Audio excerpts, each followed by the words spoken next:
back to 1 in 20. I am sorry that we have been away so long. We have missed being here at the table with everyone and Chris throwing crazy shapes. Welcome back. We are here once again for a brand new campaign, the Calls of Astera. The world itself is a vibrant landscape, whispers with ancient magic and chaotic energies soaked into the land itself, and a people diverse and mixed in different ideologies and natures. Today, the world itself is teeming with chaotic energies on the verge of breaking loose.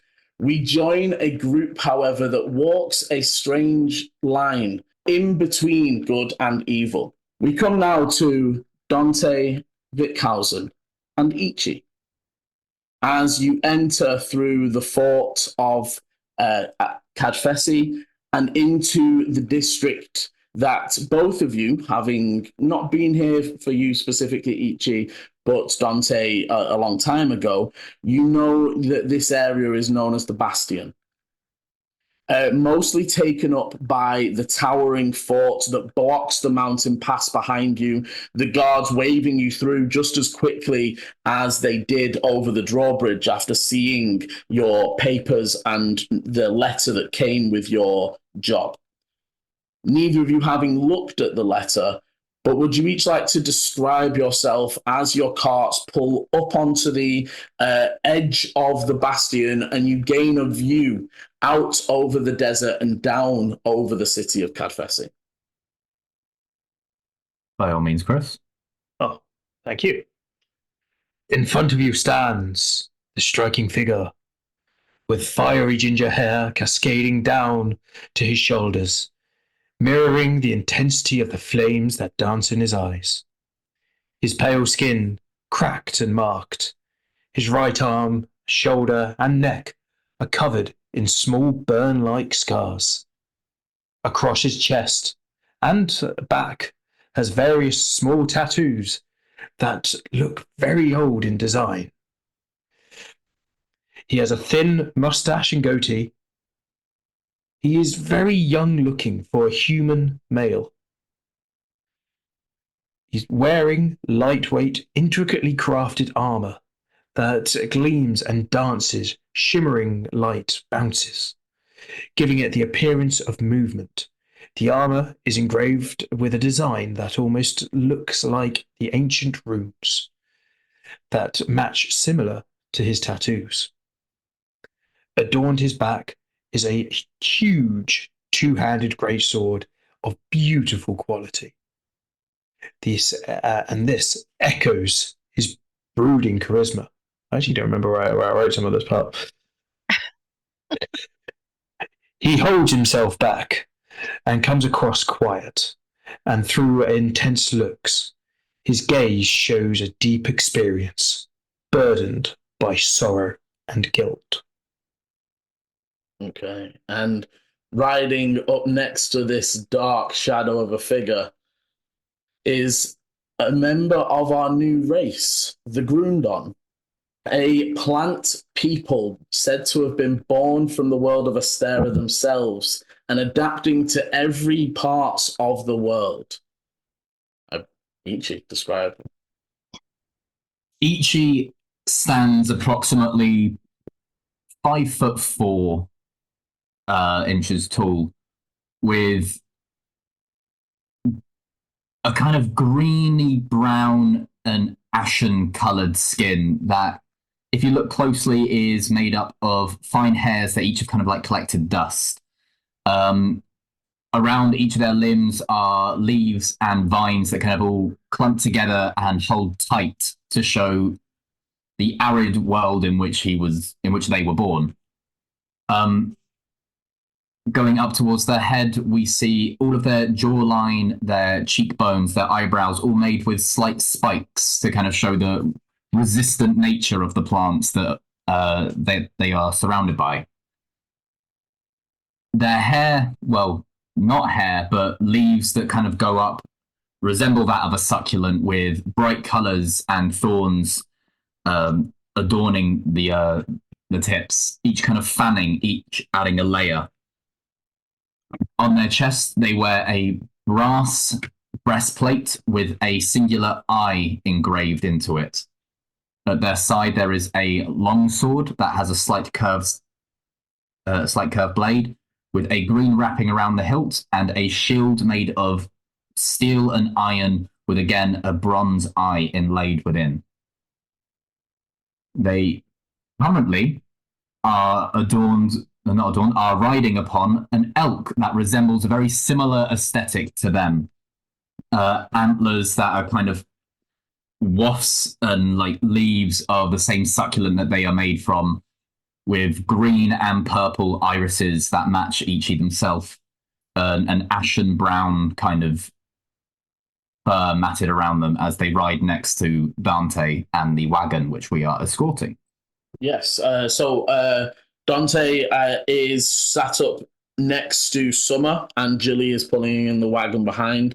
Each of you will have noticed pretty much since you arrived, they are looking nervous. Obviously, they sort of kept out of sight of what legitimately happened, but they know that something is amiss with all the. And obviously, you've talked openly about the Darklings having acquired things. Well, might as well get to our delivery destination. Face the thunder. Mhm. With the information that we have of the location we are going to and the individual, Kadfesi, that's the individual, isn't it? That's the town. No, That's that's the how? town. The individual is It's Dr. Tincua. Sorry, Tincua. Tincua is who we're delivering to. Arian's Arcana. Yeah, that's the shop. And I've written it down. I can't remember if yeah. I put name, shop, location, or location, shop, Yeah. name. And you know that you are doing a job for Dr. X. Dr. X. Is it Arian's Arcana or Arian's Arcana? Arian's Arcana. Arian's Arcana. What kind of business do at all, if at all we know, what kind of business does this? I mean, so as you sort of look, you can see that it is in the Forge Ward. Mm-hmm. One of the lower wards of so from this plateau, the Bastion, you can see that looking to the right and left, other than the large fort,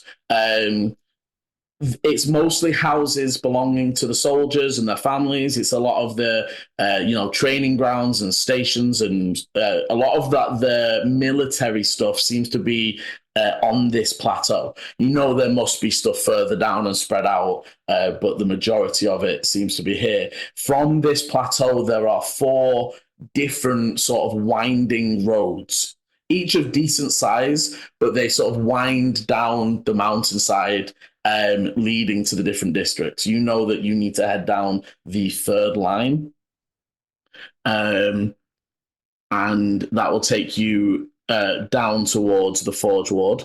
For Dante, the last time you were here, some number of years ago, this area was a lot more dedicated towards the mines.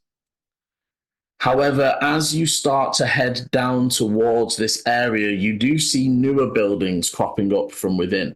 What you will notice, and for each of this isn't much of a surprise or anything different, it's very much similar from the desert area where you grew up. Most of the buildings here are crafted by magic, and very clearly so.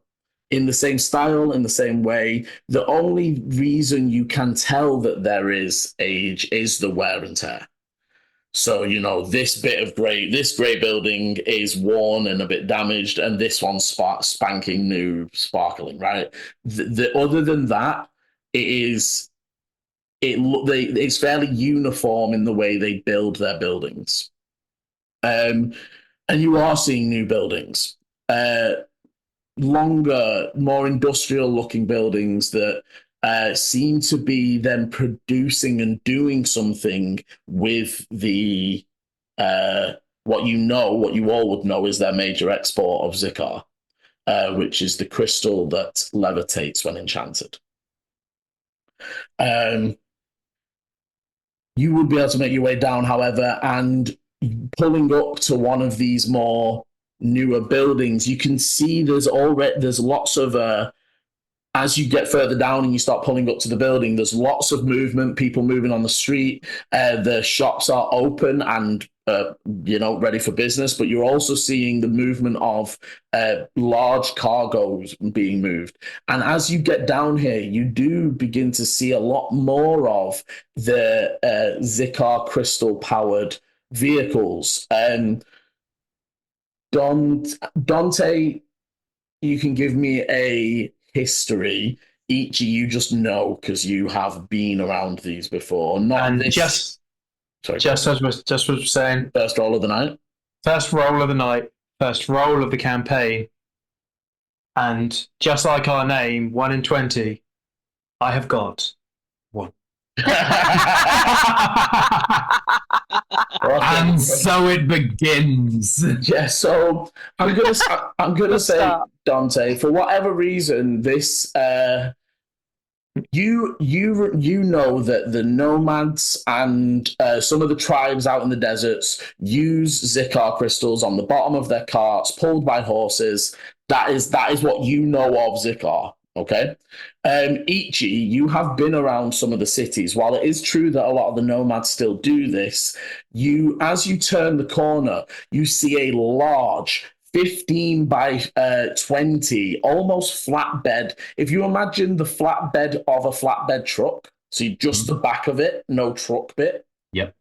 With a large blue crystal, almost not like it's sliced, almost like they've cut a thin slice of the crystal and stuck it to the bottom of this large, heavy plate. And you can see that there's one stuck in the middle and then one on each corner, sort of as this large plate carrying boxes and boxes of unknown stuff tied down to it, comes hovering slowly round the corner, preceded by a cloud of white vapor, which as it passes over you, and passes by your carts and almost covers your cart in this cloud vapor, you realize it is literally just water as you sort of come through a little bit damp and a little bit, okay, it's almost just like you got rained on for a second then. But you're seeing a lot more of these, and each of you know they are called Aether Stream vehicles. That's Aether Stream. AETHERSTREAM. Sorry, if you spell that again. All one word. AETHERSTREAM, all one word. So it's just Aether Stream, all one word. No hyphenation, just cool. Aether Stream. Ichi, you know that sort of vehicle is called uses what is called a cloud engine. And you know that is for the richy rich. From being from a nomad tribe, a lot of your tribe and a lot of the tribes they still use horse-drawn beast of burden to pull their Zikar vehicles. Mm-hmm. That is one of and known to be a very high society sort of thing. Self-driving, self-pushing, self-propelled. Self-propelling, and it does it via using the cloud engine. How exactly is a big old mystery, but and obviously for Ichi being from a nation, being from part of Tuil that is and has been very controlled and under the control of the arcane factions. You've heard about these things, and they do control who learns how to make them. It is, the nomads have stories of one of them tried to give it a go, and some government types turned up and took it off them. And But the down here in this area, it does seem to be like somebody took an industrial estate and mixed it with. There are some houses here that definitely are much older and probably belong to some of the miners that mined the still functioning miners. You look over towards it's further down from you on a lower bit of the shelf, but still functioning. There's still the production of Zikar and the mining of Zikar that goes on here. And eventually you would pull up to Ariane's Arcana. A fairly unassuming shop. It seems to have a garage entrance, so it's got like a front door, but that's shut. And the garage section of it is fully open. And as you look in, you can see that there is two spaces. It's a large open garage with like different tools and bits and bobs and bits of scraps all over the place, and two cleared sections. One of the sections has a large flatbed with no crystals currently attached to it. It seems to be in like a fixing or building stage of its creation. Doesn't seem to be anybody around, but the door's open. You can hear a soft like music playing in the background from further in. Does it sound live or tinny, like it's coming from like a megaphone, kind of like record player kind of thing? It sounds live. Sorry, it looks. Okay. I suppose. Sorry, just because I don't want to mess this up. This is Ariane's Arcana, yes. Yeah, you look up. There is a sign. It's it looks. It's one of those like it's so all the letters are there, but it's like ones that are they're old and rusted. It looks like a very beat up old establishment. It doesn't look, it's not the sort of like you wouldn't be thinking you'd be delivering anything major here. We're delivering other things as like was it just the box we were doing? It was other things as well. As far as you were originally aware, that box wasn't there. You found that after clearing out what you were supposed to be transporting, which is it was you actually haven't looked, to be fair, because when you looked because you were searching, it's like it was tools and scraps and stuff that does make sense for it, components. Okay, cool, yeah. Bang on the door. Okay, from a back room there is a one second, and there's some clattering and some banging. Before a second door on the left opens, and a tiefling, a purple tiefling with large, almost straight up horns with only a slight, African deer horns that are sort of like straight up with like a little curve. Yeah. Oh God, I can't think of the name. What are the jumpy ones? Antelope. An antelope or a gazelle. Yeah. Yeah.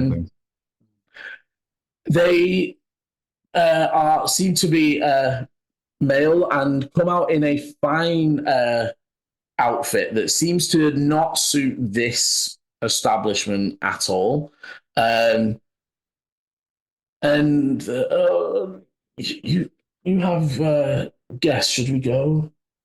Yes, I think we should go. And they seem to be talking inside, as then from the back room, a goblin appears. They seem to be in mechanics overalls, covered in oil and grease, and they're currently like wiping their hands on a rag that's just making the hands dirtier.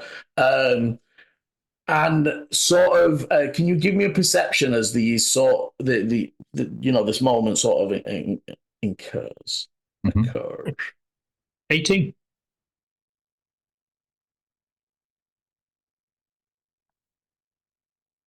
Not good.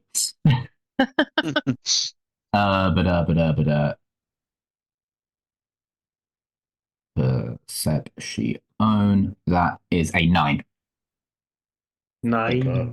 9. So, No. Ichi, as you sort of look to the goblin who's appearing, and so I go, what do you want? You need something fixing, building, we can do it for you. And as you sort of, I'm going to come back to yours. As you look back, Ichi, the door on the left has closed again.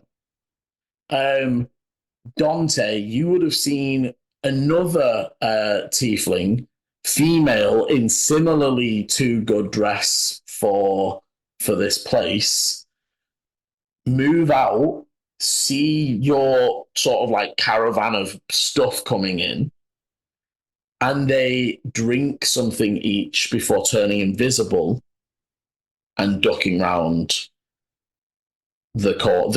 Well, you don't know where they ducked, but they definitely moved before the door shuts with nobody coming or like going to it.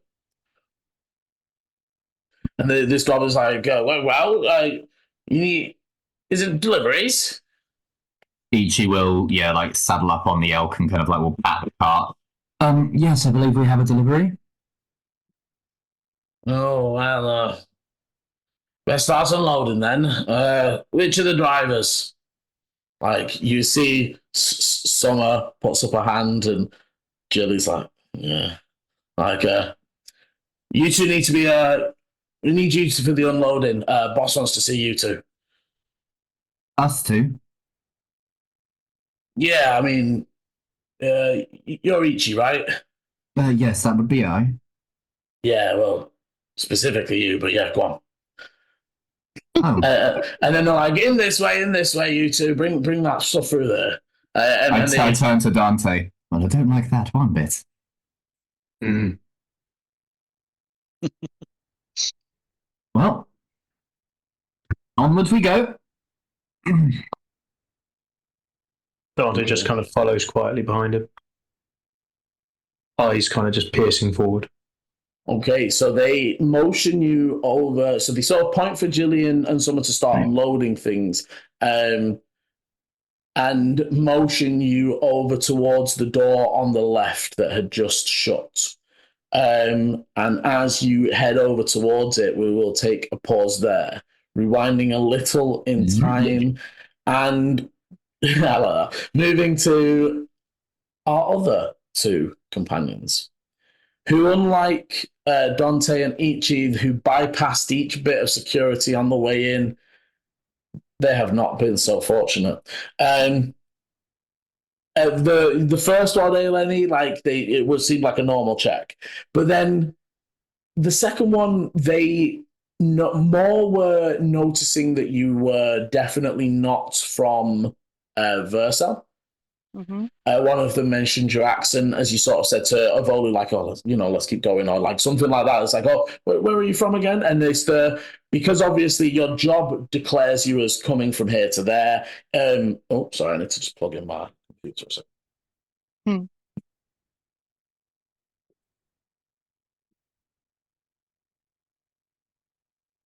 By the way, Matt, where did the elk come from? I summoned that last session. That's all right then. I have the spell Find Steed. That makes sense. No, I like that. Oh, it was here the whole time, Emma. Did you not see it? Wow. It's invisible elk. Okay. But yeah, so we join in here as he sort of goes like, your paper said you come from South. Just where? Yes. I am originally from. Trying to remember the name of the place begins with an A. Hang on, I need the map. What, Andon? Andon, thank you. Can you put the world map on the thing, honey, just so I can see it? On which one? Oh, on Roll20. Yeah. So yes, I am originally from Andon, but I've been here for quite a while. We're travelling from Clearpool with a delivery for Dana in Lower Hill. Oh, okay. Your names again, sorry. Just get you through the registry, and he sort of pulls out a thing, and I am Eleni. Hey, Lenny. Uh, Let's think about how I said my name then. I would say so. He doesn't at all for a beat even think about asking you if it's spelt this way at all. And as you look over the shoulder, it's definitely not spelt how he's spelling it. But he's like, "Hey, Lenny, yeah, right." And you said you were from Andon, yeah? Yes, originally. I haven't been there for a while though. You're like, "No," said I was like, and you are from Me? Name and where are you? Where do you hail from? Got a lot of visitors coming to the city for the festival. Government wants some documented cultural exchange and all that. Do you really need to know my name? Yeah, I'm afraid we do. It's fine. It's fine. Okay, I trust you. I'm I'm Volu, and I'm from a place called Halfover. Right. Half over. I've never heard of that. Well, lots of places, I suppose. And it's like, just writes it down.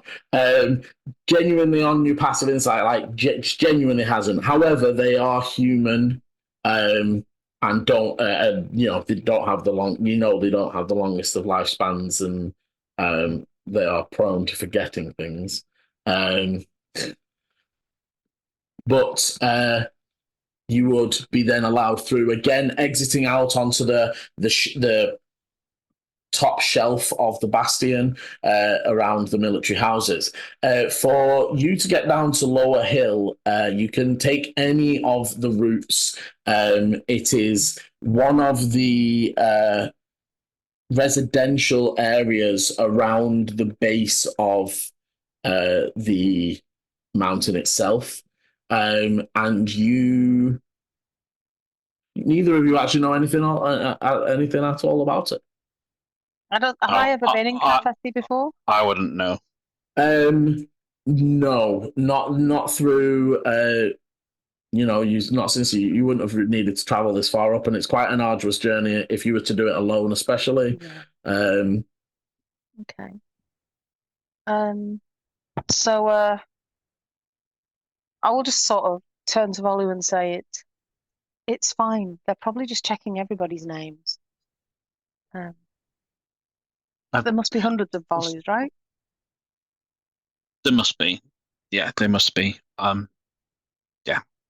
And I look into myself and kind of nod and accept, but it's still pondering on my mind because I've not had to say my name in years. And now, in the past few days, it's been mentioned again and again and again, and it's really playing on my mind.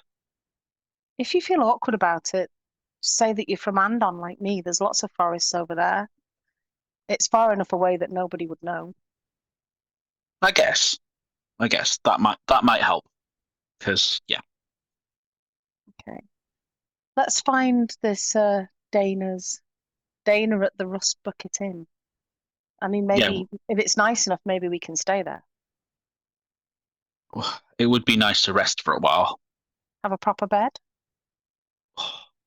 Nice breakfast. Sounds good. Let's go. Okay, we'll head down the hill with our wagon. Okay, so as your cart enters into the fort and into the city of Kadfesi in full, opening out onto the bastion, would you both like to describe your characters, please? Okay, so Eleni is a furbolg. She's about 7 feet tall. She's got sort of brownish fur on her, all over her. She's got reddish, gingery sort of curly hair in her side, like across part of her face. And you can see that it's actually covering what looks like a lot of scarring. You can see there's the scar tissue breaking up the fur across her mouth, across her cheek. Her nose is a little bit damaged where it's been broken at some point in the past. She's wearing fairly scruffy leather armor. It looks old and worn, like, it's well cared for, but it's not new. And she's got an almost floor-length overcoat that looks too big for her. Even though she's quite big and quite tall, she's skinny. And the overcoat just hangs very, very loosely. She has a bow. Just checking. She has a long bow. She carries a quarterstaff. But it looks like on the inside of her coat, she's got like belts and pouches and various things sort of inside the overcoat. That's Eleni. So if you were to look at Eleni and see her gargantuan height, you would peer about 3/4 halfway down, and that's when you would see Volu. Volu is a halfling, round about 3'2". He has brown curly locks with olive skin and piercing silver eyes. He is wearing a cape that looks to be made of leaves that have been collected from various different places, some green, some almost like they've just fallen off the tree in autumn, and they've almost been intrinsically woven into each other. He is wearing a breastplate adorned with his adoptive kin's sigil. It almost looks like a tree sprouting up and then being enveloped by Mother Nature. And he looks to be quite cheeky. Okay, lovely. Okay, so you begin to make your way down. As you move down the central path, you can see that this city seems to be built in an odd fashion. In that, as you're moving down from the fort, the bigger, taller buildings you can actually see look more worn and tired. They're more tightly packed together. The mountainside itself is littered with like tower block style apartments that are chained together by like stone bridges. So if you imagine, it's almost like growing up out of the mountainside, but the path you would walk on to get to them is like on the 10th floor, and it links up with the path that you're on. You would sort of join. And Can I just check, are these actually separate buildings next to the cliff, or are they literally built into the cliff? Separate buildings almost going up out of the cliff. Okay. They have a base, obviously, but that's the perceived image, almost like the mountain has these weird tower block spires growing out of it. And it's almost like symmetrical as you go down. So it's like you sort of head down, there is stone bridges to the left and right, and they're attached one after another to these, like I said, very rundown tower blocks. The further down the mountain you get, the houses and the buildings don't seem newer in any sense, but just seem more cared for, more looked after. You move down through an area known as the Chantry. Okay. And you would see that as you pass down onto this, you wind your way down and move onto a much wider shelf that seems to have been used to make at first you're thinking a garden, but at the end of this large garden, you can see a grand building with like swirling architecture that sort of reaches up to the sky itself. I think you wouldn't know what it is exactly, but I think you have seen enough places of worship to recognize the difference in grandeur. It's like sets itself out in the city, especially. Compared to Clearpool. No, in terms of to the other buildings, in sense of like when you see a cathedral, it doesn't always match the buildings that are directly around it because the cathedral's so much older. This is almost in reverse, where all the buildings around it were here, and then they've built this different large structure recently. It seems it's all glass and metal swirling. So I would know though that Kadfesi, they worship Laryxa, don't they? They're Theoretically. Laryxan rather than Astera worship. And so you all also would be able to see as you both would be able to see as you move into this area. And again, sorry, let me pull up my notes quickly.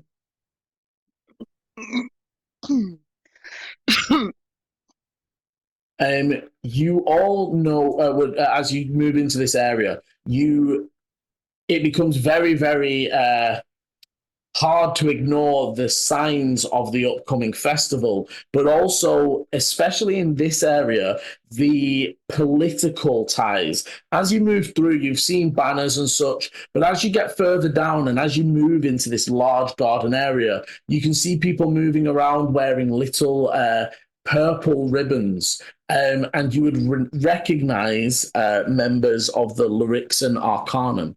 That is the current political faction in power. You would know it is them that is handing over to the Verdant Circle. Hang on, they are handing over to the Verdant Circle. And they are worshippers of followers of the divine. They believe that their stances are that we should pretty much reject arcane magic. We should have the circle that believe that. So the Verdant Circle believe that we should reject magic. We should centralize government. We should emphasize on ancestral traditions to bring the people of Tyrell together. The Laryxan Arcanum believe we should have a more decentralized government to better suit those on the fringes of the desert. Yeah. They wish to embrace Arcana as it is a gift towards enlightenment, and to take a moderate stance on technology, trying not to rely solely on new tech that comes into the world. Okay. There are other political factions, but pretty much these two have held the seats for as long as most of you can remember. Dante, you will remember a time when there wasn't a political faction at all. There wasn't parliamentary system. But that was a very, very long time ago. And this is what this tournament's about, the fact that they're handing over power from one party to another. Yes, so you know that this is the... I made loads of... This is why I don't like notes always, because I lose them. Give me a second.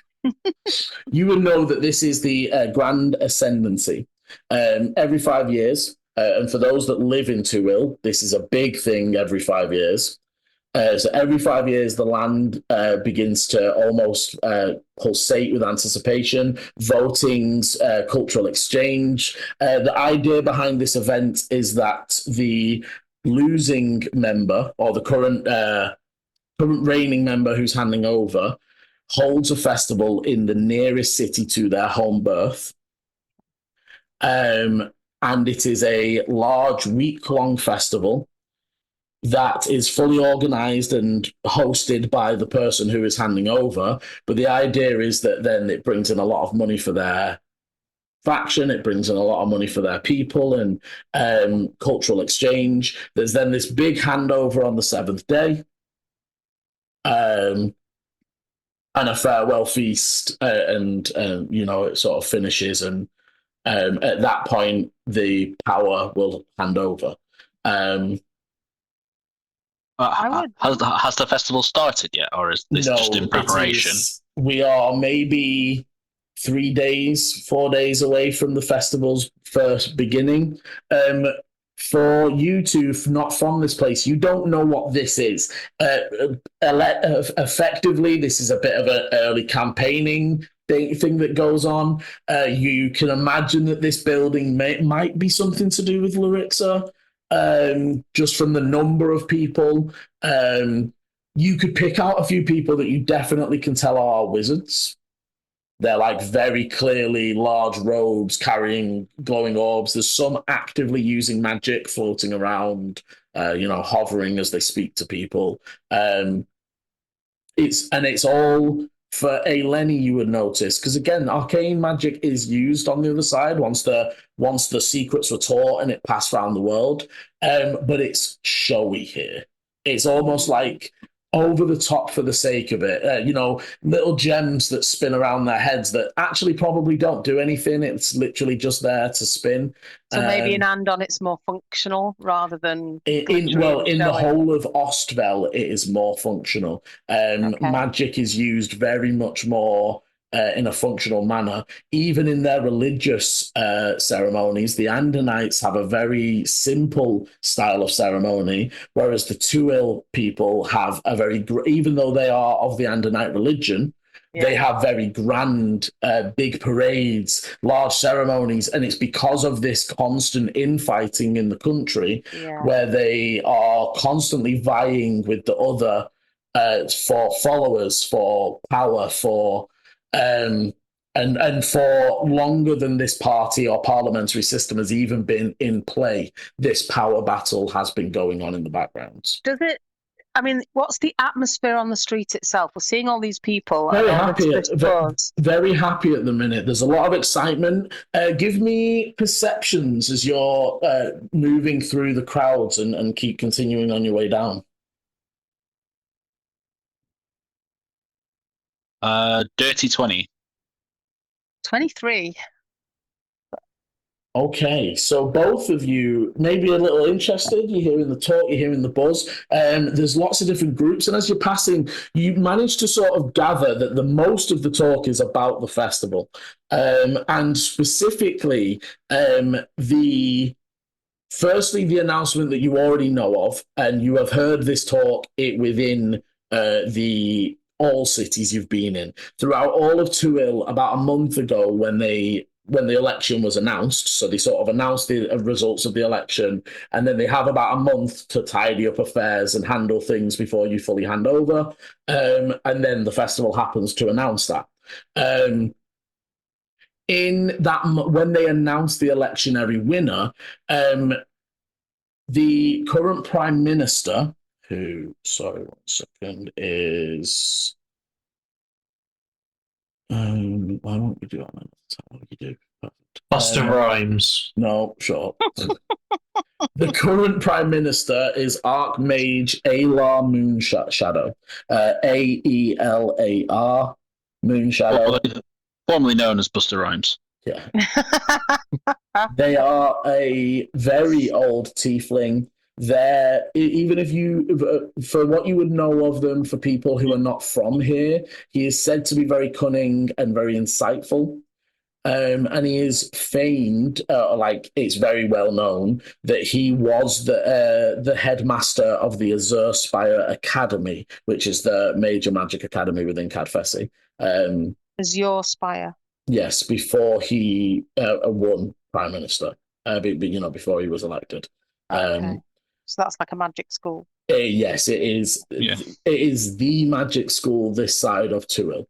There is another one on the other desert. Okay. That is, and they're not linked by any means. But you would have heard. But basically, sorry, he announced that they were going to bring back the tradition of the Doom Hackler, which you heard at the gate, the death race, which hasn't been done since. Sorry, again, on the front of things. There hasn't been a Doom Hackler since the year 7,490. 7,490. So nearly 500 years there hasn't been a Doom Hackler.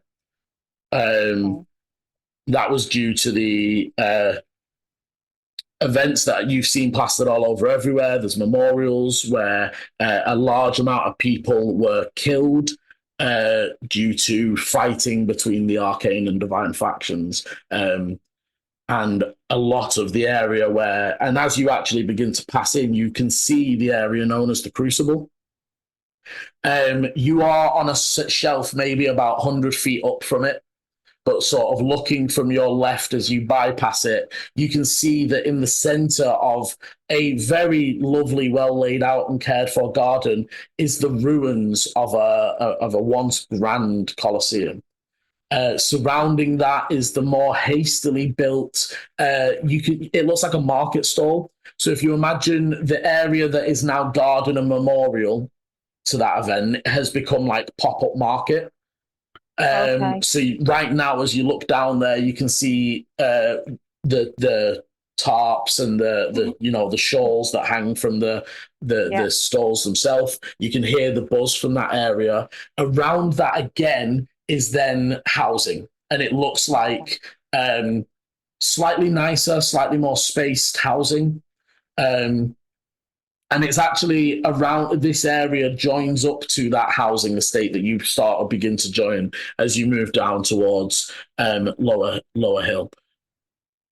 I think as we're traveling down, Volley would probably see Eleni smile. She's looking around and she's watching the people and the families and the children, and she grins, and he's possibly not seen her really look happy like this. And then she basically spots a father swinging a daughter up onto his shoulders, and her face just falls. Like, she almost stops in her tracks, and then her face goes back to that very blank, almost unreadable. And as they pass, you would hear the daughter sort of saying like, "Daddy, we should go and see the tapestry contest. They're going to weave great artsy things. I want to do that." And they sort of like, "Okay, yes." You would sort of gather as you're moving through. You are moving into an area that seems to be. It is housing in just residential, but also some of these residential homes seems to have been sort of transformed into makeshift shops or other things that would allow them to benefit from the influx of people. A few of these, you see weavers, you see leather workers, you see, wood carvers, all that sort of. It's very much trade, and actually you would know this very much in the desert. Having a trade, having a skill that you could give benefit to the tribe that you were joining, give benefit to trade for commerce.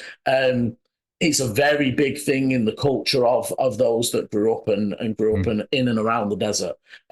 Whereas obviously for the Tuil side, it's varied. It depends which city you grew up, how rich you were. In the desert areas, there isn't really rich until magic came into play. So she would sort of pull herself together and carry on. Okay, sorry. Go on. I would be a little overwhelmed. I'm not used to seeing so many people, and when people are running past, I'm kind of just halting a little bit. But I do notice that Eleni is smiling, and that kind of brings a sense of ease to myself, and I start to embrace the surroundings more. I see the wizards with their gems spinning round their heads and are almost transfixed by the propulsion that is going round. And then, as looking at that, I look back and see that Eleni's face has dropped, and I'll just check in and go, "Are we all good?" Yes. Sorry, I saw something that reminded me of something else. No, everything's fine. This could be fun. It seems that does this happen a lot, or this seems quite special? I don't think so. I think this is only every few years, and it's like a big festival. I think it's going to be on all week. There'll be like competitions, and there'll be games we can play. It depends how long you want to stay here, Valerie. What is this tapestry contest that the girl that just ran past was talking about? No idea. Maybe it's how fast you could make one. Maybe it's the tapestry that's got the best picture on it. We can see if you like. Is it anything like making cloaks? Because I'm pretty good at making cloaks. It'll be just like that. Making cloth with pictures on it. Do you think I could win? Let's see. Let's find where we're going. Let's find where we're going. We can hand over our goods. We can collect our pay. work out where we want to stay and how long we want to stay for. We need to find out where the library is for you. Yeah. And there'll be lots of things we can do. Okay, let's we can't be far away now, can we? We've been trekking down what feels like for days. Down the hill. And you have been traveling for a good 30-40 minutes. This city is not long in its actual land distance, but in its vertical ups and downs. Yes, but also it flattens the path that you follow down very much hugs the mountain and the shelves that are provided naturally almost. The slope itself isn't that intense, if that makes sense. It almost winds its way all the way down the mountainside. There are areas where you can see it's fenced off and that the sheer drop, and it will drop quite sheerly for like 60, 70 feet and then cater out again to an easier slope. And that's almost where they're having to wind their way down to avoid the drops. Cool. But yes, and as you are pulling up to your location, we will flick back to the others. As the door creaks open, you enter into a very cramped, very dusty, what looks to be office. Stacks of carts and boxes left and right, and a small glow of a lantern in the back. As you look around, there is nobody here, and there even doesn't look like really this area is functional. However, Ichi, sort of, as you sort of see the swinging through the sort of jungle of boxes, you can see that there is an open door with further light on the far side of this room. Ichi will begin to cautiously walk towards it, like head on a swivel, looking around. Hello? Through here. Right. And Ichi will step through. Okay. Is Dante following? Yep. Okay, you make your way through and you move through into your classic back room, right? It is there's a table in the middle that you see two humans, a bugbear, and a dwarf sat at a table currently playing cards. There is a heavy set orc to the right of the door as you enter, who seems to be looking towards you and the one who spoke. It's your classic, thug back room behind the legit business. And gives both of you, even with your low insights, that vibe immediately. It's like if you encountered this by surprise, there's I'm in trouble. There are weapons out on the table, though they don't seem like out ready, but there's like a dagger stuck in the table there next to that guy. The sword of one of the humans is just sort of resting on his hip as he looks at his cards. And as you come through, the orc, you the delivery guys? That would be us. Through there. As you sort of look over, there is a archway that is currently curtained off. Ichi looks at Dante and visibly rolls their eyes through there. Through there. Yeah. Through there. Yeah. Right. What's another doorway? We'll push back the curtain and step through. Hello? Looks like Dante does go to say something, but then just kind of shrugs. You move through and are immediately almost like I want to say assaulted by the smells and very strong incense that, while definitely in here is like almost hazy. These curtains, they're either the best curtains in the world, or both of you would pick up there's some magic BS going on here, because it's literally like, and even actually as you pull back the curtain, no smoke spilled out. You stepped into hazy fog of incense and, wafting. It's almost as if you stepped... Is it incense? Well, it's almost as if you've stepped into the inner areas of a large tent. And as you look up, there's no ceiling anymore. There's just stretches of fabric and cloth reaching up to the ceiling. Can you both give me investigations?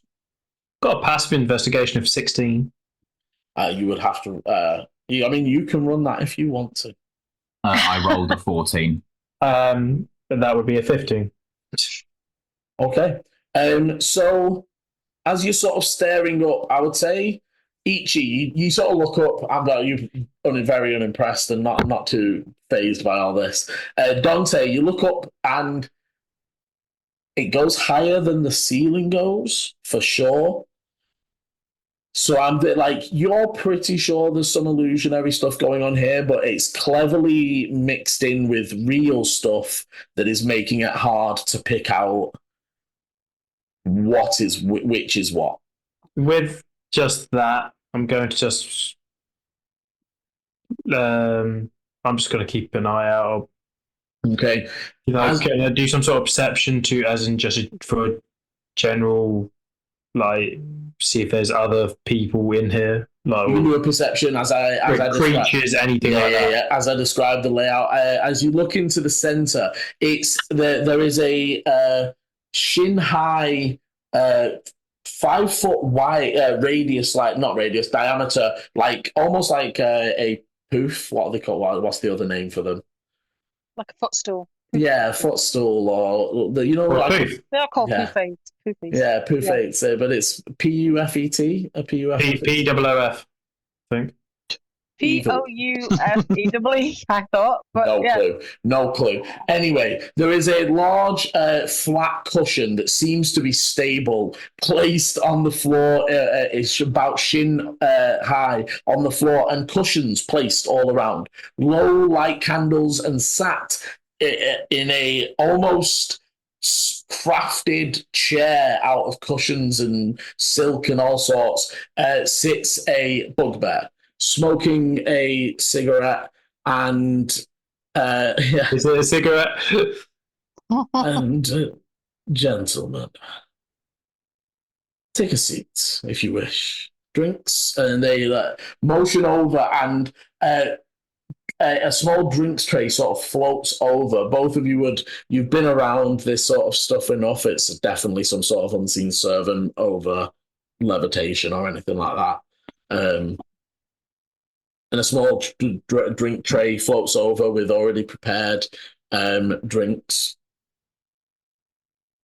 Dante will sit down. He's not interested in a drink. Ichi will sit down and take a cup more as a polite gesture. Won't take a sip from it just yet. And the tray floats over, and they take the third. They look once more to Dante. Are you sure? Mm-hmm. I would not want it to go to waste. They pick up your glass, tip it into theirs, and now sit with what was a very refined looking glass of half filled with ice is now to the brim as they and set it down. Well, gentlemen, tell me about the delivery, and I would be honest now.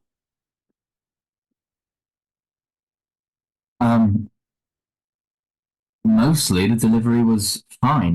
We did come across some darklings in the forest. They seem to have had it under some notion that there was an item that was stolen from them.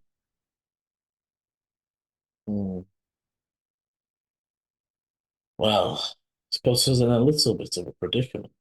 Do you know what they took? Have they unloaded the carts yet? And again, he talks to a wall. Yeah. Turns and talks as if there's a person there, but it looks like a wall. The item they took was some kind of compass, I believe. we decided to allow them to have the item purely of the idea that their numbers outnumbered us in the way that you would not have got any of the delivery. Well, unfortunately, that puts us in a bit of a predicament. Oh? They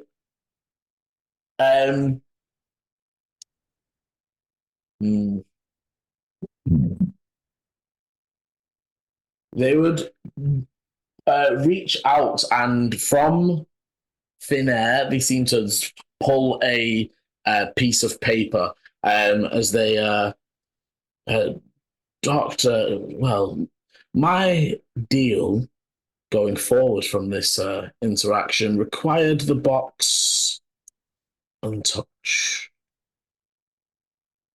As such, this small discrepancy will have cost me quite a bit of money.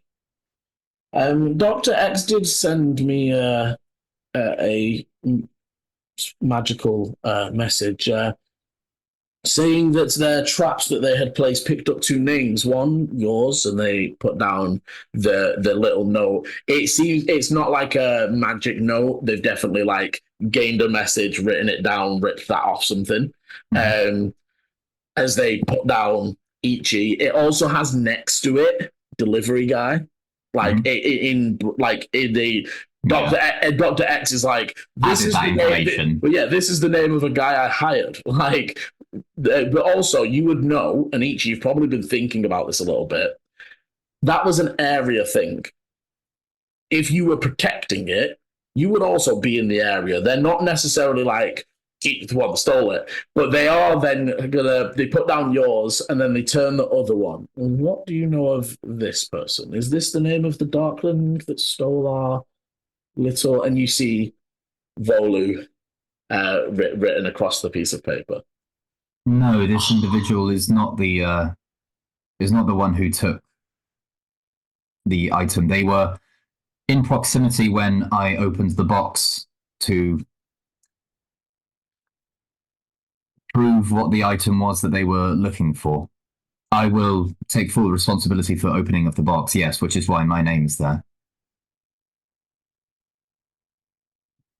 And this Volu, they were alone. They see what's in the box. The only individual who saw what was in the box was myself and the Darkling that henceforth took it. Is that true? I'm pretty sure you showed it around. Our game. That's what I'm going to say. I'm going to ask for a roll. No, it's a complete lie. I'm going to ask for a roll, and I actually like where this is when they've been doing this on Crit Roll, where I'm going to ask you for the roll, and you don't have to tell me whether you're adding persuasion or deception, or obviously intimidation is different, but persuasion and deception, you just tell me the number. And if they win, you then have to reveal. I believe Volo even held the thing because I gave it to him. We all. Yeah. That would be a 15. They raise an eyebrow at you. Like I said, I take full responsibility. Well, either way, I accept your full responsibility, but we must speak with this Volu fellow. Make sure that they did not see too much. In terms of what everyone saw, very limited amounts of everything. Even I myself did not see much. I saw the item, but it was mainly the conversations with the Darklings that was occupying us.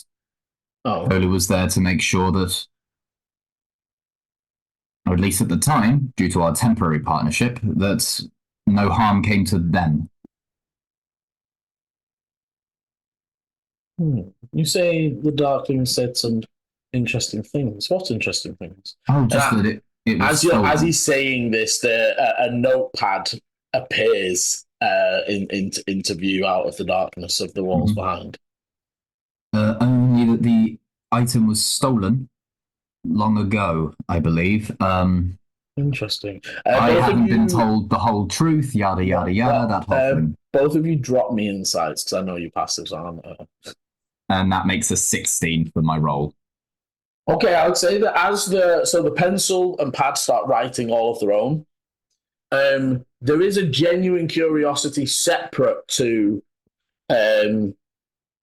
whatever else they're thinking about as they're like a stolen. How did they say how long ago? Oh, did they? Like, No. no, they would not. They would not A long time divulge. ago, and it was protected, and then it had Yeah, gone to move. It was only now it's been on the move that they came after it. it has been hidden for a while, which is yes. Upon transportation is when they got sense of it. Speaking of, and I apologize if this is overstepping, the box it was in was lead lined, right? I do not know. Our mutual friend Dr. X dealt with that. Yes, otherwise Dr. X definitely they should have known to keep if they wanted it hidden to keep it within a lead lined box.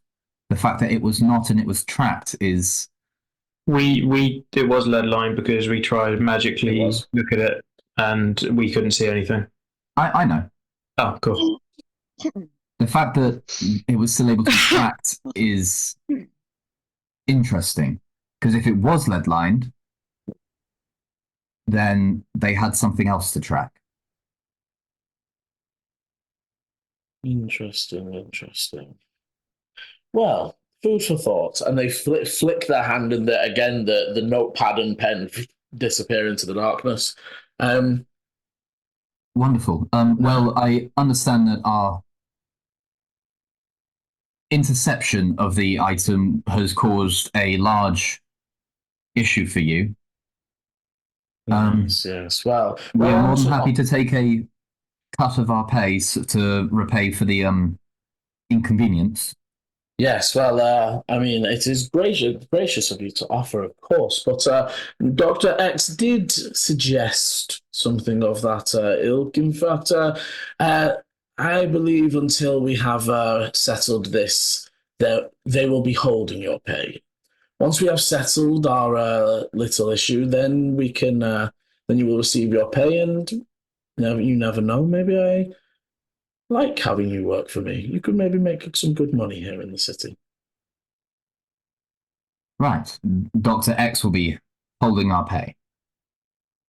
Yes, of course. The pay was for the delivery of all items on the cart. I understand that sometimes situations arise, but I mean, Darklings, we would expect you just to deal with that sort of thing. Always expect the unexpected, I guess.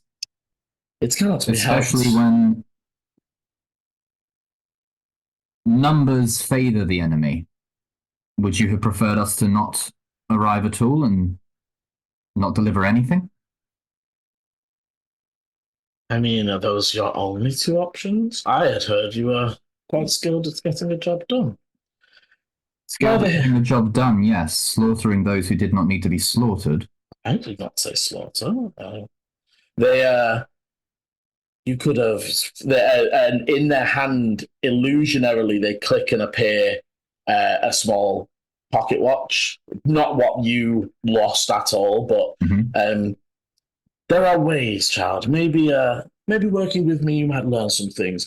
I am going to suggest one task for me to repay what you have lost, upon which you will receive your pay from Dr. X, as well as a pay from myself.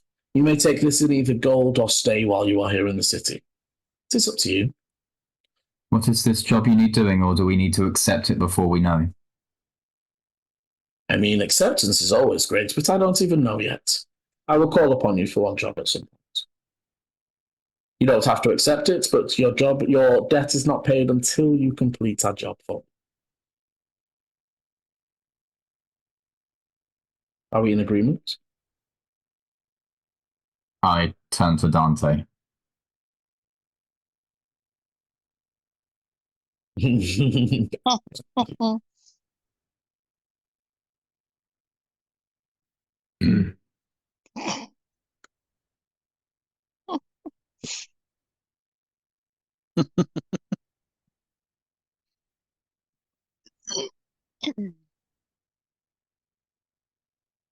He just kind of like nods.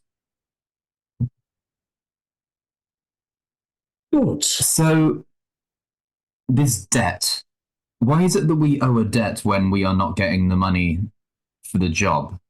Surely that is debt paid, or we can offer you service to complete said job. Just take the pay that we would have been. I mean, we could do that if it was even on the scale of what you owed.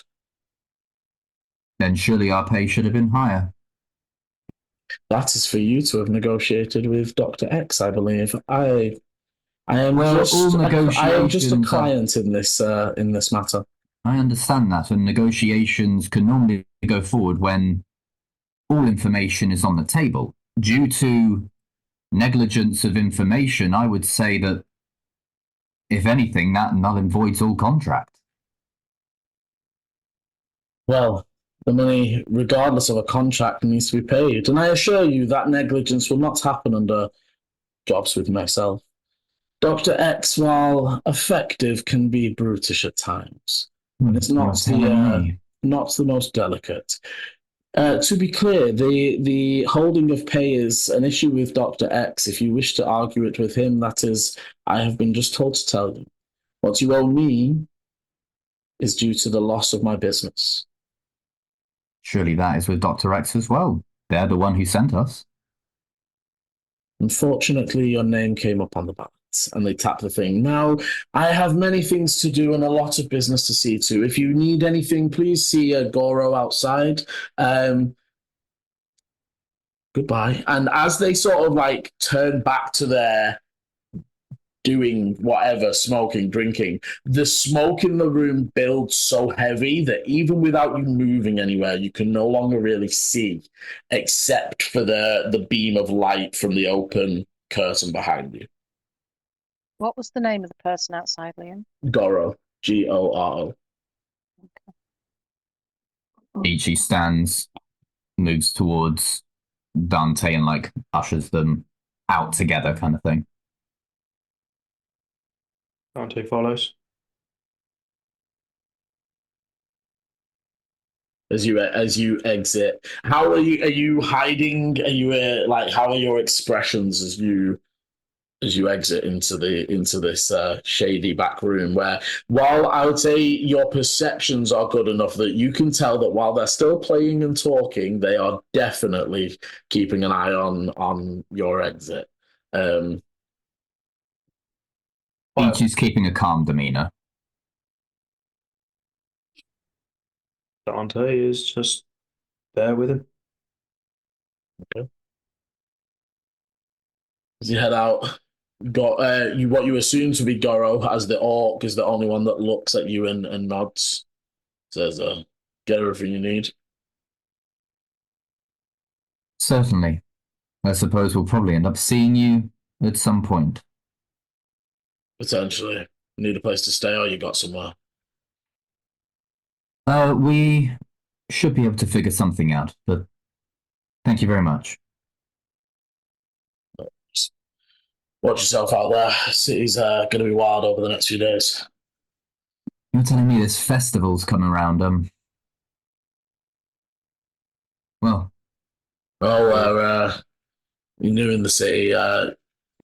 No work on the festival days, not from us. You actually don't recognize that, but Dante, you know he is referring to theft and things of that kind. They're more saying no unsanctioned work than no work at all, but it's the sort of, they don't know who you're potentially just robbing. You might be robbing a dignitary from a powerful priest or whatever, or even somebody that they work with just from another city. So it's they are basically just telling you, don't do anything illegal without asking us first. Oh, got a thieves guild. Wonderful. Something similar. We're friends with the mob. I say friends. We're being blackmailed by the mob. Yeah. That is very mobby to do, to be fair. I don't know. You know, I feel like I get the wrong end of the stick sometimes. However, the end of the stick with a spike on it. As you exit out, you would notice that the carts have basically been fully unloaded. Jilly is currently just sort of ticking off an itinerary with the goblin. And Summer's sat on the back of the wagon looking a little bit nervous. And as you come out, like, everything okay?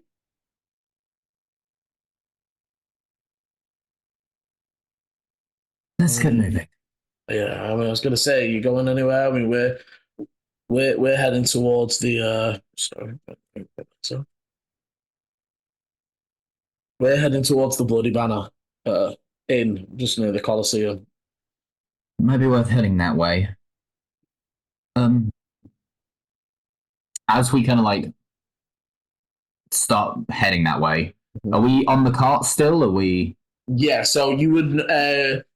They are still because again these are like hired drivers from a separate thing. So they take the carts and they've unloaded them. Jilly's still riding the one at the back. It's up to you whether you both pile in the front one or with Summer or whatever, or if you spread out like you were before. I honestly don't mind. I feel like both in one cart. Yeah. As we kind of like hop into the front one, like Summer's cart, and start moving on. First of all, Ichi looks around, closes their eyes.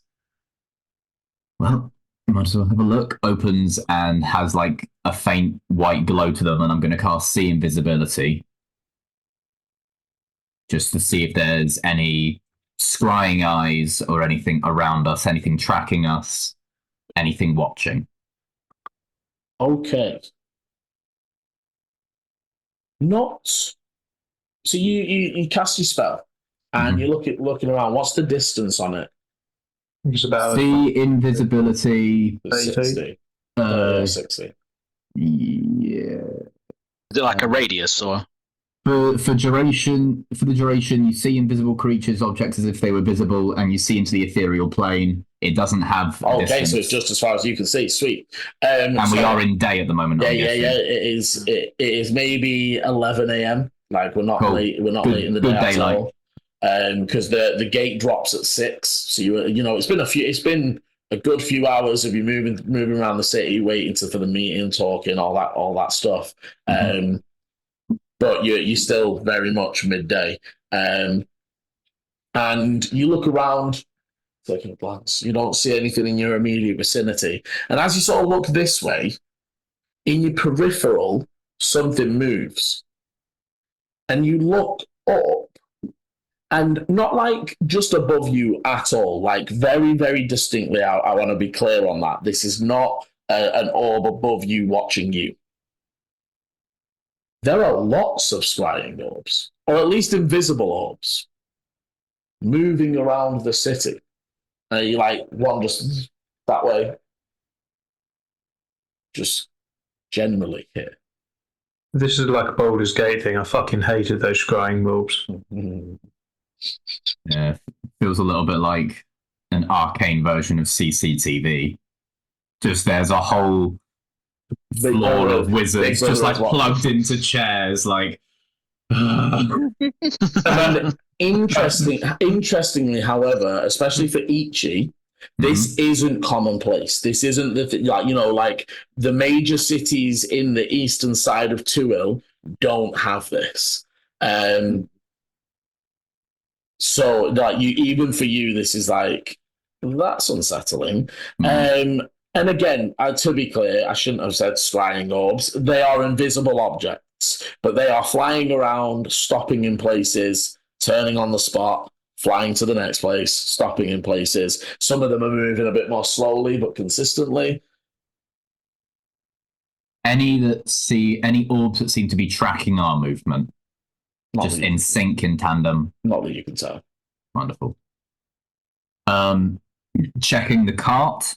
making sure there's no hidden glyphs, sigils, anything Give me an investigation as you begin to. Do I get advantage because of sea invisibility? Yes. Woohoo! Fuck! 8. You check over the carts. You don't see anything weird or odd. Horses Beautiful. seem fine. Cool. Yeah, I will then turn to Dante. What was the point of this? What was I saying? Oh yeah. What was the long-winded form of this? Yeah. Did you had more interaction with Volu? Did they happen to mention where it was their destination was? And this is all said kind of like hand over mouth. Mm-hmm. I believe the rusty bucket. Wonderful. It would be good to at least to let them know that there are some people who might be looking for them. I agree, it's good to tell them. At least just to be courteous, they did help us quite a significant amount. What is to happen with us? Are we to still go up north as was planned? Well, it was said that we're indebted, and at some point they'll call upon us, but You did not agree to it. I did not agree. I don't think this is an agreed upon thing. I think this is they state it, and like a bratty child, they believe only what they say. But They believe what they wish. they did not say we had to stay in the city. I think we move forwards with our plan to head north, but we definitely swing towards the other two to inform them. That is a good idea. I will follow your lead. Okay. And as you guys head towards the Bloody Banner, moving down through the houses and away from the more working area that you were previously in, you move over to more towards the Colosseum, and down on the edge. It's almost on the very, very edge of what begins as the memorial area, which is like this radius circle around the ruins of the Colosseum, is a 3-story inn, fairly large. This for compared to some of the other buildings, and you have noticed this in areas of the city, the lower levels look like sort of older. It looks like at one point maybe it was 1 story and they expanded it upwards, or you know, it looks like it's an old pub that has grown and grown.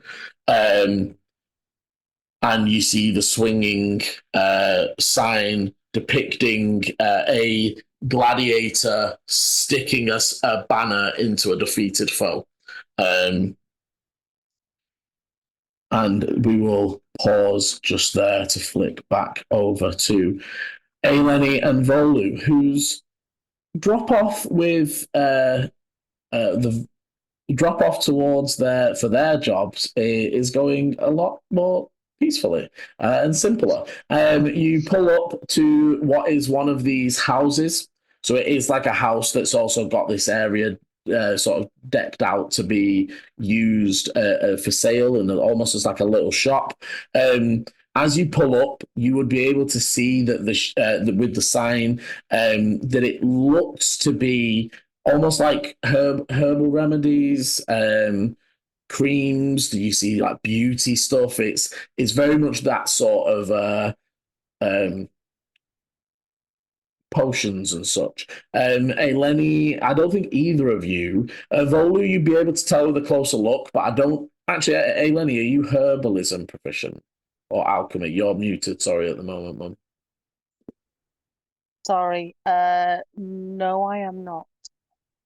Okay, so Volu, you would need to take a closer look. For Eleni, it's kind of hard to tell whether this is legit or, you know, but a very lovely Furbolg lady comes out to you and says, "Oh, are you my deliveries? I've been waiting all week. Come on in," and sort of whisks you in. Is there anything you want to specifically do here? If you like, if you know, if it's up to you. Sorry, it's up to you. As they sort of like, they would bring you in and they would ask you to unload the stuff for them. I'll happily unload, and I'll sort of do most of the unloading, to be honest, and sort of let Volu just take everything in. I'm assuming it's a little bit quieter in here than it was outside with all the hustle and bustle, and I know Yes, that and Volu finds that a bit overwhelming, so I'm just going to start unloading and sort of letting him chill. And Volu, as you sit and look around, this is almost like it's on the edge of what would be sort of middle class houses, as it were, with like small gardens and some space, but moving further down, and are fully onto the now ground, you can see the much larger, grander houses that seem to, the most affluent houses seem to be built off the mountain base itself and on the plains of the before it becomes fully desert, if you imagine. So the way we approach this is kind of like over, and then as it hits the desert plains, that's where. No. So you've been coming down the whole time. Yeah. So it's like you go down and it goes flat, and then. No, I mean when we approached the city, we approached it from. Yes. Yeah. So we would have come up and gone through the and fort. at the very peak is the fort and the drawbridge and the ravine, and they literally built the fort to fill the peak. Yeah, and now we're going down. And then this whole down since you left the bastion and headed down to Lower Hill. That was like very near this is like almost the actual base of the hill. Okay. Whereas the Colosseum and a lot of the more grander houses are built actually on the flat areas at the actual base. I would unload it all, and then I would say, I assume that you're Dana. Oh yes, sorry, my dear, I forgot to. Would you like it? Your pay. Sorry. And they sort of. I'll pull out a letter as well that was from Jemima Laby, who gave us the job, and sort of just hand that to her. As Eleni's handing that to her, I go, "Oh, we're awfully hungry from all this travelling." Give me a persuasion. I like that. I really it's like that. Breakfast and second breakfast, and you don't ask, you don't get. 9. She goes, I'm so sorry, my dear. I was going to go for a shop after your delivery. I don't have anything in. I might have a piece of fruit, maybe. They produce a singular apple for you to snack upon. Thanks. I am sorry. I take the apple. I am sorry. I was not prepared for guests. Maybe next time this delivery was very successful. Will you be going back, or are you staying within the city? We're not sure yet. We thought we might hang around a couple of days and stay for the festival. Yes, that would be lovely. It is not a once in a lifetime thing, but it is to be seen. And every festival is different, designed by the current prime minister, and with the Doomhacker, people are very excited. Do I know what the Doomhacker is? You've heard it. It loosely translates in Giant to Death Race. The only time either of you have heard it is in reference to this festival. I do speak Giant. Or by the gnomes that were being stopped at the front door. They said they were here to take part in the Doomhacker. What is the Doomhacker? It is, the Doomhacker itself is a very old and violent tradition. You see, when the city was first made, it was commissioned by the powers at the time to mine the Zikar, and she sort of motions over to where you can still see movement and mines, and there's the plumes of smoke that come off some of the buildings from over that direction. They mined it, but to do that, they had to populate the town very quickly, and they asked many of the tribes and people in the area if they would, for pay and for benefits, come and live in this town. Each Is that when you moved in? sorry, I know. Oh yeah, each you're not there. Sorry, I forget you're not all together yet. Mm. Are you saying to her? Sorry. Yeah, is that when you moved in? Oh no, dear. I mean, you look at her. She's maybe 150-ish. You know, like she's not young for a furball, but she's not old by any means either. She says, "Oh no, no, dear, that was many, many, like thousands even of years ago. I'm not a historian, so maybe you would have to look in the scriptorium maybe for something to find out the dates. But they it was going quite well, and everybody seemed quite happy. But a few years in, they started to encounter more troubles, old issues between the tribes, old problems and grievances arose, and people began killing each other and fights, and it wasn't very, very good. And so they commissioned the arena, and again, she sort of motions. And again, from here, it's weird to just be able to look out of your front garden, and you can see a good, few 100 feet away, down lower to the actual base of the mountain, you can see the ruins of the arena. From this height, even, and with your decent perceptions, you can see that there's almost 2 rings of buildings. If you imagine within the Colosseum, this is within the Colosseum itself, sorry, it looks like there is a smaller arena, or was a smaller arena, within the very large Colosseum building. Mm. Can I just ask, Liam, are we able to gauge just the size of it?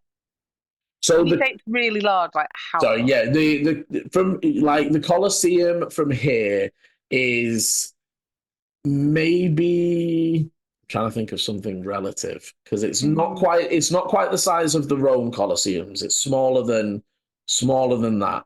Okay. But still, it would seat a few thousand people standing. Like a and stadium size or smaller? No. Like a Burnley football stadium rather than like a garden shed. A championship team. Rather than Premier League. Okay. Yeah, maybe something along that lines. Would you say it's kind of like the distance is kind of like 60 feet by 60 feet, sort of inside of it? Oh, the fighting space is easily like the actual area. So obviously now it's ruins, but I don't know if you've seen pictures or if you've been to a ruined Colosseums. You can almost see where the foundations used to be, and where the underground bits used to be, where they often kept the lions or kept the people who were going to fight. So that area looks to be maybe 120 by 120, maybe slightly bigger. Mm-hmm. And then you can see the ruins of the seats that then go outwards from that. And they go out maybe another, again, and it's ruins and it's the frame of, but they go out maybe another 60 to 80 feet. Okay. So we're looking about 200 feet.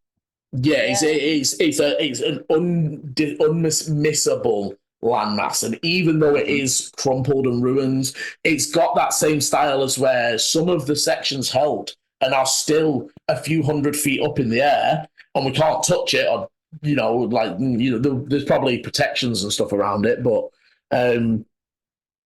you can see, she says, an arena was built, not the thing you see now, but something smaller. And the Doom Hacker was a challenge that could be issued. If you had an issue or a problem, you could challenge another to a race. Within this race, anything went, and you had to complete 3 laps. The first to do so won. They chose how the issue was dealt with. After which there was to be no issue, no further issues or repercussions to anything that happens within a Doom Hacker. And again, she's just sort of moving around, and she's now, like, for you guys that she's talking to, she's handing you boxes to hold as she's topping up shelves with things and, like, sorting what, like, she's almost just using you to hold things as she's talking away and going about her. There was such barbaric times, much harsher times back then. But that tradition has been long forgotten. I mean, it's faded out of use once the city stabilized. It was brought back in during the War of Book and Cloth. I would say a dark time for this city, but it depends who you talk to. And then yes, we have not seen a Doomhacker since for maybe 500 years or so. So it goes. I have never seen one in my life, and most of the city have never seen one. When Prime Minister, sorry, I forgot it, Alar. Yeah, that's what you said, I think. Yeah. When Prime Minister Alar announced that we would be doing it in place of our usual combat day, the city were extremely excited. It does sound exciting. And I have not looked into it much, but I hear the reward is quite grand. Oh, so anyone can enter? Oh yes, you must have a what did he call it? An Aether Stream vehicle. I do not know if you are familiar. They are powered by Zikar and must be propelled by something other than a beast of burden. I have not. They said it in the announcement, but it is because this is where those vehicles were first made. This is the birthplace of the. I struggle with that word. Aether Stream vehicle. But yes, a very famous wizard. His name eludes me. Invented them a long time ago. Well, not so long ago, but. Well, we will definitely stay around for a few days. Can I ask you a couple of questions? I promised not to keep you any longer. Oh, yes, of course. Do you know of a good place that would be safe for us to stay? Well, the most commonly used. There is the inn just over there, so the Rust Bucket. You would notice actually, while the address was to the Rust Bucket, hers is a house across the road. It's just on the same street. Okay. It's almost like all the other residential buildings. That's the building with a sign. Yes. So if you imagine, that's why they gave you that building. The Rust Bucket is quite nice, though. I've not stayed there. I've heard it can be a little pricey, but comfortable, and the food always smells quite nice. The most commonly used is the Bloody Banner down by the Colosseum. That is where most of visitors go. They are the largest of the inns in town. For those of you who haven't been here before, this end of the city that's like so further and beyond into the desert doesn't have any wall. And you notice it's a very light guard. Like, at this distance, it's hard to tell, but you're not seeing masses of units or any, where you would expect to see a wall there. I'm imagining, though, I mean, after the city, it's desert, isn't it? Yeah. So it's not like. And also, you would know if you of what you know of the history, the fort was built in response to the war. So it was specifically built to stop divine work, people from that side entering this side. So they never feared attack from the back, from the desert side. Is there any like little guard posts that as it leaves? You can see out into the and to be clear on the description of this, sorry, this is a rock style desert. It is as you come down from the mountains, the earth turns more cracked earth and rocky crevasses for as far as you can see after that. Sticking up, you can see in the distance what must be towers that man the road or the main exit that like disappears into the desert that way. I bet those towers are like real metal. Yeah. So heavy. So I would also say, secondly, you mentioned a scriptorium. We came here hoping to seek for some knowledge. Is the scriptorium the best library? No, we there is the library itself.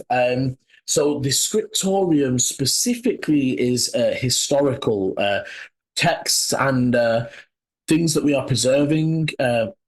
And from Tour Wide, there is quite a collection there for the public to visit. I also hear they have some stuff that is only for those with higher access. There is also the Hall of Sages.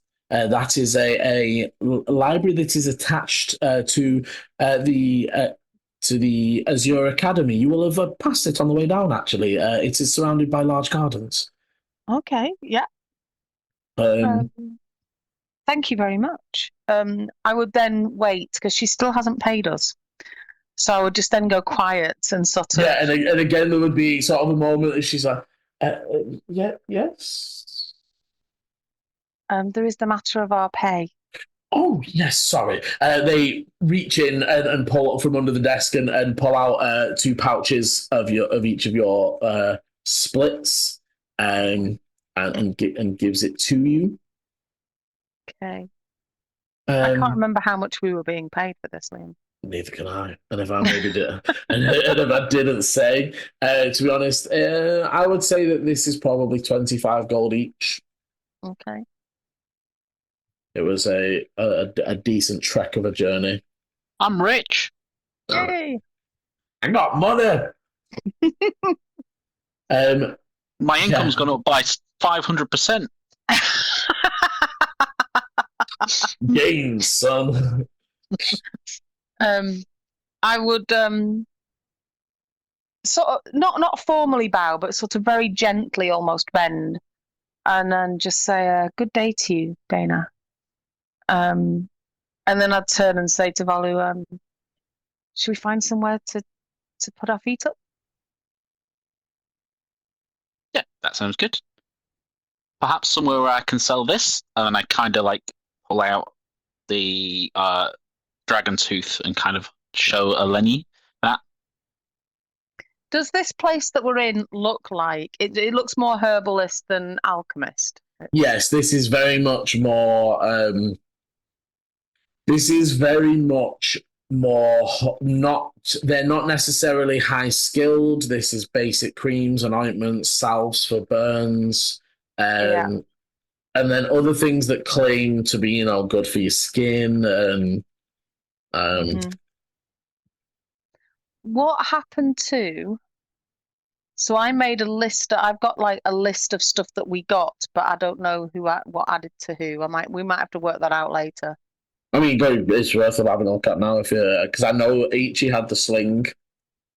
Yeah, I had the mace. We'd split up the scrolls and the Harlequin. I don't know who took the Harlequin's cloak. You were the one that was looking at it with your magical eyes, although you haven't. You would note you haven't had that identified yet. No, we haven't. I took the raven thing, but we also had some gems. We had a masquerade suit. We had some rings and some necklaces. So we've got some jewelry and stuff. But I don't know if we split that when we split. What do you think? Okay. You muted, Chris. I'm fully fine for the players to decide where that, because again, your split was not planned. You thought you were going to have a second to talk inside or whatever. To be fair, I think, for me, I didn't think I took anything, but then now part of me thinks, did I take a ring? You did take a ring. I thought you did took take a ring. Was it a non-magical ring? It was just a ring. I think all the rings were non-magical. Yeah, they were non-magical. Yeah, I just took a ring. That was it. Thought it was. Okay. We can work that out later if you want out a game, but yeah, there were 3 bags of gems, a masquerade suit, a harlequin outfit that wasn't magical. It was the cloak that was magical. There were 10 rings, now 9, 5 necklaces. Volu had a magical mace. Ichi got a magical sling. There were 4 scrolls. Which, I think we give most of those to Ichi? Yeah, we all split those, didn't we? I would love it that each one of those rings was part of like a puzzle or something. And whoever's gone, oh, I've got them all. Oh no, there's one missing. Cool. But yeah, so that's what I've got. I haven't added them to my sheet, but I can do if people think I would have been carrying that. It's up to you. But I would say to Volu, if he's holding up the dragon's tooth, I'd say, well, This Azure Academy sounds interesting. If that's a school of magic, maybe they'd have a use for, sometimes bits of monsters are used for alchemy or for enchantments. How much do you think I could get for this? Because I want to pay back that guard. How much do you owe him? We just said that's how we got this. We said we would take care of it, and he would get his fair share. That sounds fair.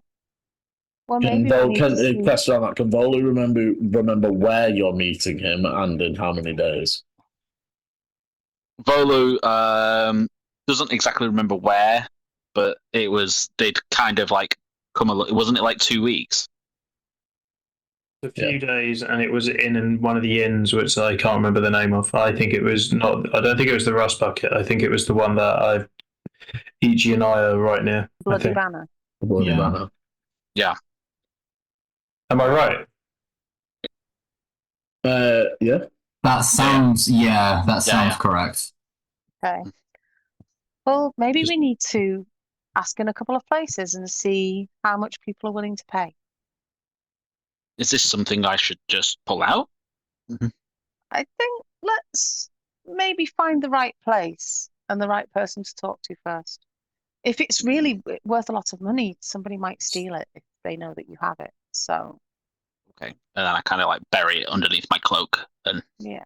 Okay, so for Aileni and Volu, are you wanting to head and find a place to stay first? You wanting to head into the market first, or are you wanting to head back up the mountain towards the gardens mentioned where the Azure Spire and apparently the libraries are? I think for Eleni, she wants to probably know where we're going to be tonight. I think she's conscious that there's a lot of people in the city. There's going to be a lot of people looking for dwelling, and I'm not exactly in a rush to go to the library. Yeah, so I think maybe look for lodgings first and get that sorted, and then we've got the rest of the day to explore, haven't we? Yeah. Okay. Do we try the rusty bucket? Hungry. Yeah. And as you stand outside Dana's house, you can smell what seems to be some sort of roast dinner wafting over from the rust bucket. Looks like dinner has just been cooked and ready and made. You can smell basically people then prepping for the dinner time orders. I would just look at Volu and sort of like tip my head like, smells good. Mm-hmm. Take a big bite of my apple. Yeah, let's head into the rust bucket before Volu starts eating things that aren't apples. Okay. All right. So you enter in to the rust bucket, and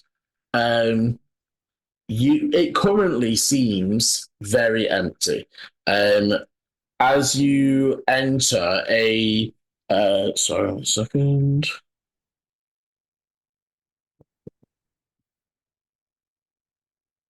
So a human female is currently wiping down the bar, and with their back currently to you, they just sort of shout like, "You snuck off early from your shift, Ivar. You're in early." And they like turn around and like, "Oh, sorry, but newcomers, expecting the miners from the break. Come on in. Good afternoon. Is it afternoon now? Just about. It's midday. It's definitely about sun is high in the sky. It's high. Okay. I'd say we could smell the fantastic food and wondered if we could buy a meal, and also to see if perhaps you had lodgings available. Well, we do. I mean, they're nothing fancy. Like it's usually just miners and stuff. Families that sometimes come to visit. We don't. But functional, yeah. You can use them. Functional is good. We've been on the road for a while. Yeah, no worries, no worries. Borka, slap up 2 meals. Room and meal per day runs you about 5 silver. Okay. I'm going to Um, look at Volu and say, how long do you want to stay? Do you want to stay till the end of the festival? We could stay for the week if you like. I mean, you're here for the festival. I'll just nod and smile. Just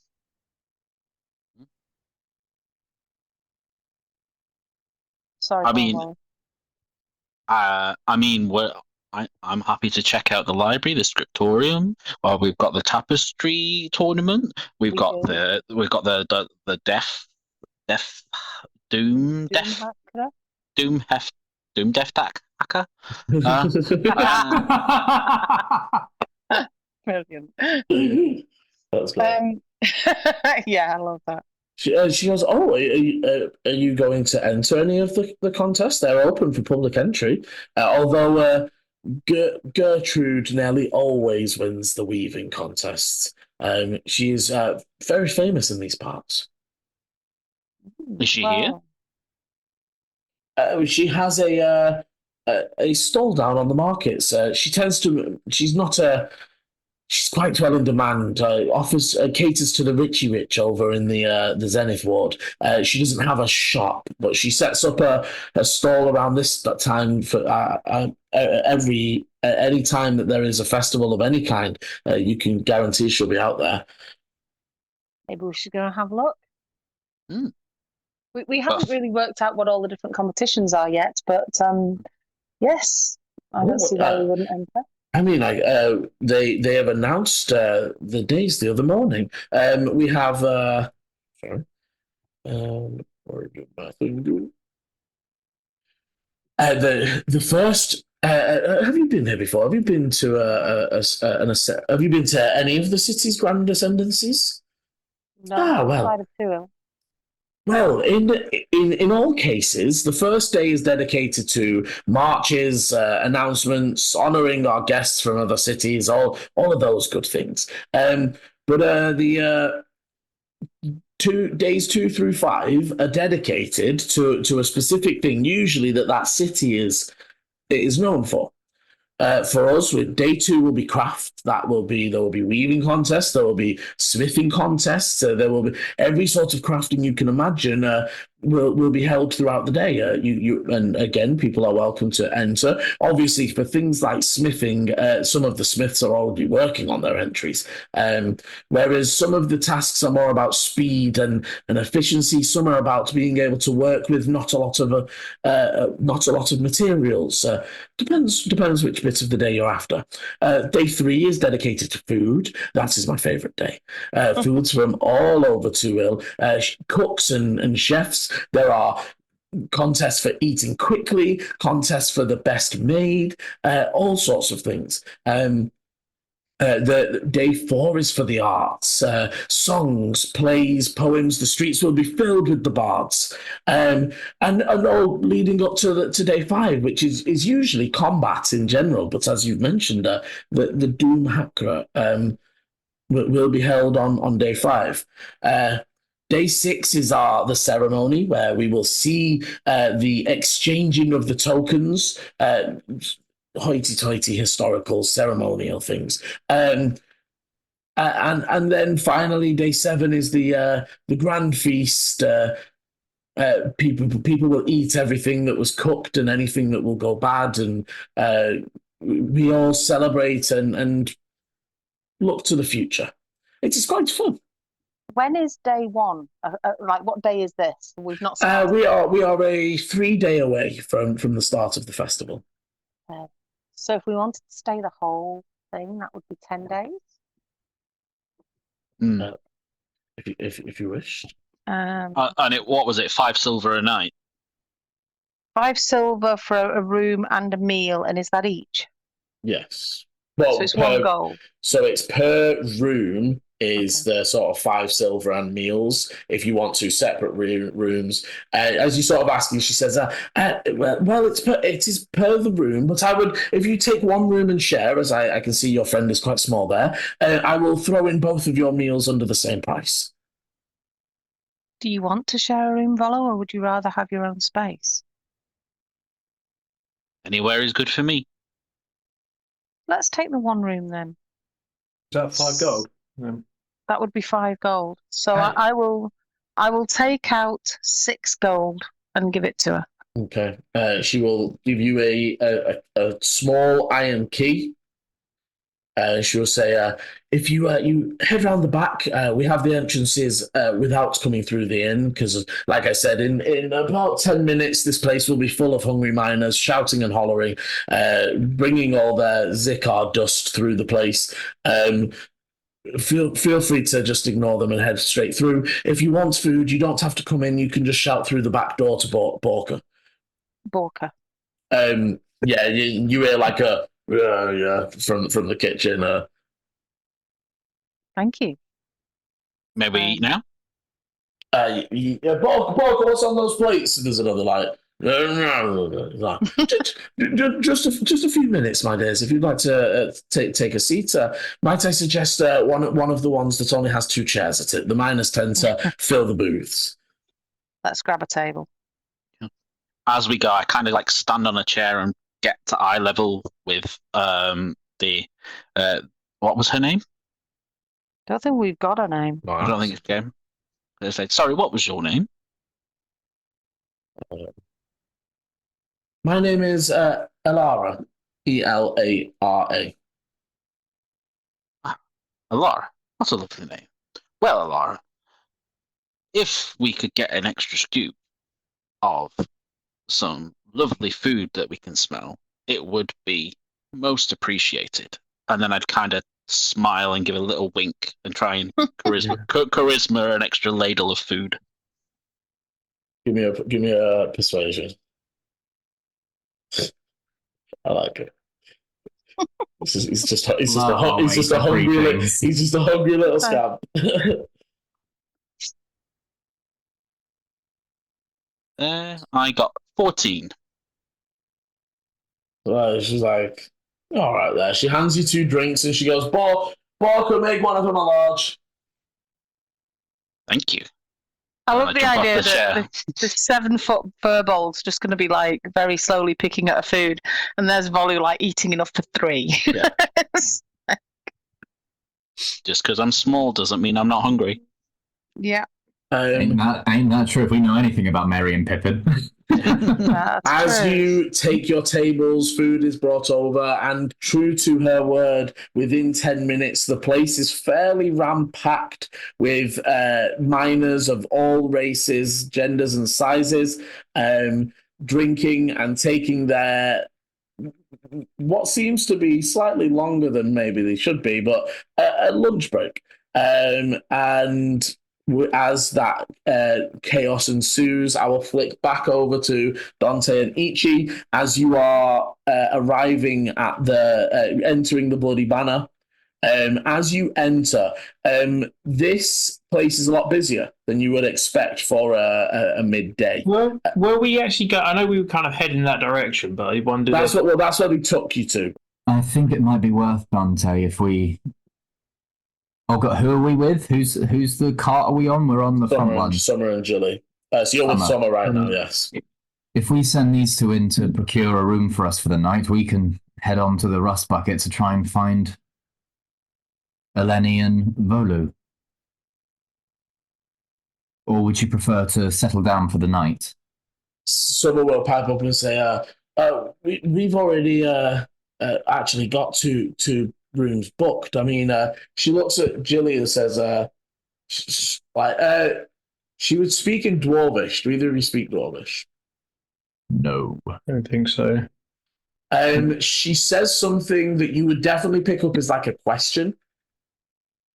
And Jilly sort of like says, we have ours booked in advance because obviously the company we work for, we have 2 separate rooms. We we would be willing to share if you wish to buy our other one. She will sneak a grin at a slight markup, of course. We want to make our money back, or you can go and ask, of course. Just a thought. And they were. I was just trying to work out just what benefit is it for us to buy it off them for a higher price. You don't know the free yet. No, but I mean, say she just with a slight markup. I'm just like, yeah. You don't know if there's any availability yet. Right, And there's a finance don't. fee. If there is, then there She's isn't, just right? being open Yeah. about the fact that it's not like a handout. There is definitely she's just making it clear they're not just being good she wanted to share Samaritans. with us. They're not our friends, they are our colleagues. Yeah. Friends. But to be fair as well, Ichi and Dante, you've experienced this. Drivers and the people who guard them do usually become closer than the client and the, you know what I mean? Like, Yeah. Them having a good relationship with you means that if you're ever paired up in the future, you've already got that running relationship. It's networking, right? Like, Yeah. Cool. We need to unload and settle the horses anyway. So meet us in there. We'll grab Yeah, sure. We'll be in just a moment. Well, let's at least buy one night, and then we can make a decision once we've discussed with the other two whether or not we're moving straight on or if we're gonna stick around for a little bit. If you believe that is the right action, I will be with you. We're traveling together, Dante. You are allowed to voice your concerns and opinions. He actually looks a little bit puzzled by that. I understand our relationship is peculiar, but that doesn't mean that doesn't mean I want you to be uncomfortable.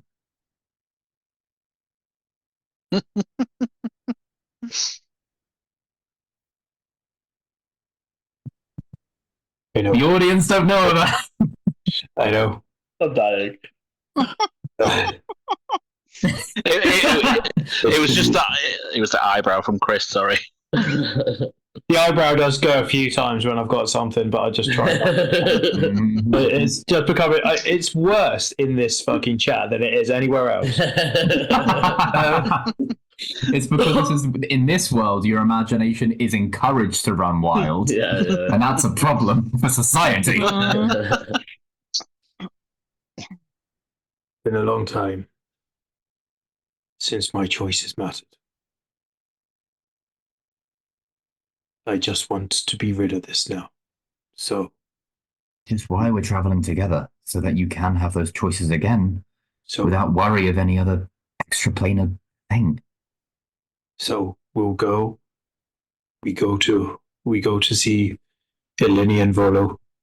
Tell them of potential eyes, and then maybe we should start to plan to leave.